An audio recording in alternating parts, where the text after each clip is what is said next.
I wanted to start at the very top and ask you the question about how you guys approach this. And did you approach it trying to throw out everything you could from Raimi's versions and start from scratch?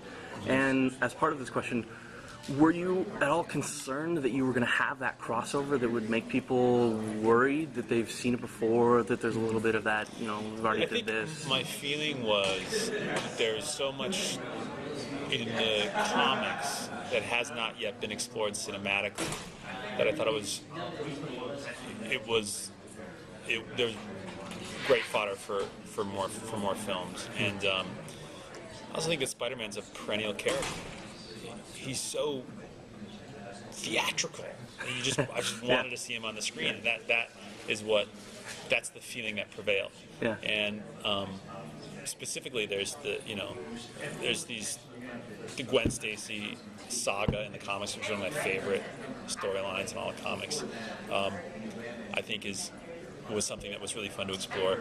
There's his parents, and because you never saw that very much, and I was really curious about how that could unfold. And that's something that we're not going to solve in the first movie, but it's something. It's a sort of a long shadow that's cast over the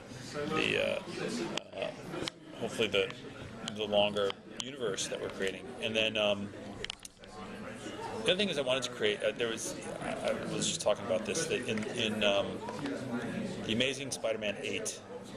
There is a moment where Flash and Spider-Man are in a boxing, or Flash and Peter Parker are in a boxing match, and Peter is a little more surly. Right. You know what I mean? He's funny, but he's like he's kind of got a little bit of attitude. Right. And that's the Peter Parker that I always thought kind of made sense to me, because somebody whose parents had abandoned him at a very young age, irrespective of their motives in doing that. That's going to have an emotional consequence on a character. And that orphan mythology I thought was really interesting. And I thought there's this trickster personality that Peter Parker and Spider-Man have that I liked. But there's also something about him having a little bit of a chip on his shoulder and being an outsider by choice. And that's something I believe Andrew embodies in a really specific, really wonderful way. I think another one of the aspects that defines Spider-Man is his villains. And I know we can now say, oh, Lizard and why Lizard, but my question as part of this is why one villain and why focus on Lizard and why not, like, I know we could say Spider-Man 3 endlessly had too many, whatnot, but it's like, why this villain and why one villain, why this foe for the well, newer? To me, it's, okay, you're going to tell a story, and the story has to have themes, and the villain is really a big part of demonstrating that. To me, on a broader level, the Lizard embodies what I call like the missing piece. He's missing an arm, and his whole thing, he wants to create a world without weakness because he's been weak all of his life. Right. And we, all of us have a missing piece, and how we choose to fill that void is how we define ourselves. And Peter is missing his parents. Connors is missing a limb, and there was something about that symmetry that I really liked, and so it just felt like the appropriate thing. I mean, we have a sort of backstory about Oscorp and Norman Osborn that we hint at in this first movie, but we wanted to create a world that felt bigger than that, and I think I wanted to really clean it out. And there's other adversaries, or there's other obstacles that Peter has besides the villain. That's what makes it interesting. Like Captain Stacy, who from the comics, I mean, there's always this idea about there's different versions of this Captain Stacy character depending on what comics you're looking. But I always thought, like, how do you he thinks vigilantes are a pain in the ass. They can be dangerous. They can do more harm than good, and there's a real legitimate. I wanted the cops to have a legitimate beef with the way Spider-Man views the world. I mean, one of the great sources of drama is competing ideas of what's good. Two people, whether the villain or Captain Stacy or Peter Parker, they all have different ideas of what's best for the world, and that is really the important thing. So, in terms of I try to think of it in terms of the villain being the only obstacle. There's a variety of obstacles for Peter and Spider-Man to face, and that's what made it full and rich. Right. I understand. It makes sense. What I wanted to ask that following you in your career, that I loved 500 Days of Summer obviously so much, and was so excited to see you jump into this. But my concern was that the studio was going to push you to do more of their work rather than allowing you to put your own creative expression into it. Right. And I'm wondering how much you could do that with Spider-Man. How much it is Mark Webb's Spider-Man as much as it is Sony.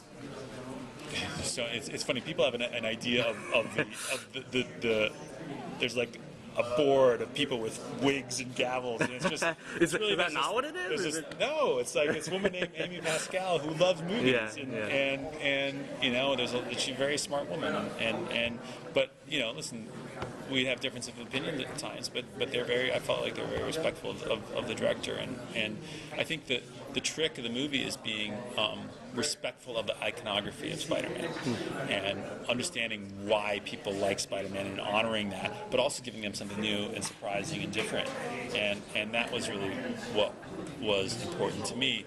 And I feel like I got to do, I got to work with Andrew Garfield and Emma Stone. I mean, that's that alone satisfied a lot of my appetite to make a more real, more grounded emotional version of what I thought this movie should be. Yeah.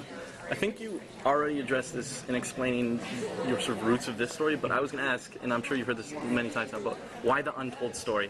And what makes it the untold story? Because, right. I mean, that's something, like, I'll fully admit that a lot of fans are saying, why is this the tagline? Right. But I feel like there's something more to it. Right, well, I think that there's, I think, you know, there's three sort of main elements that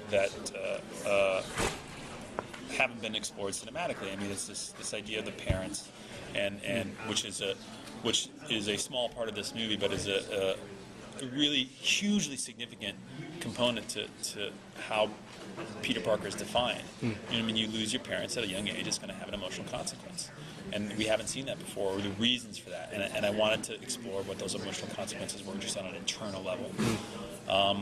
And then, you know, there's Dr. Connors and the villain and the Lizard, which we haven't seen before, at least in action. Right.